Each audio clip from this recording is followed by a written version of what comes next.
कलाम की तिलावत के लिए मैं गुजारिश करूँगा सिस्टर साइमा से कि वो हमारे सामने ज़बूर 95 की तिलावत करें।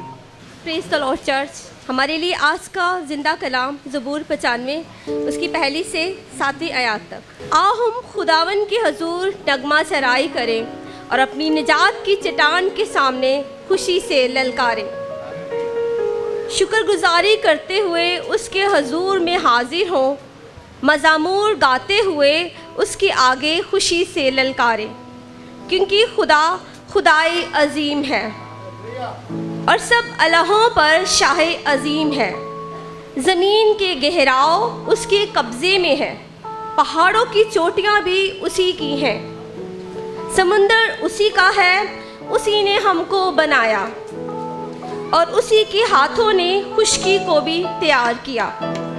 आओ हम झुके और सजदा करें और अपने खालिक खुदावन के हजूर घुटने टेकें, क्योंकि वो हमारा खुदावंद है और हम उसी की चरागाह के लोग और उसी के हाथ की भेड़ें हैं। काश के आज के दिन तुम उसकी आवाज़ सुनते। पाकलाम के पढ़े और सुने जाने पर खुदावन की खास बरकत हो।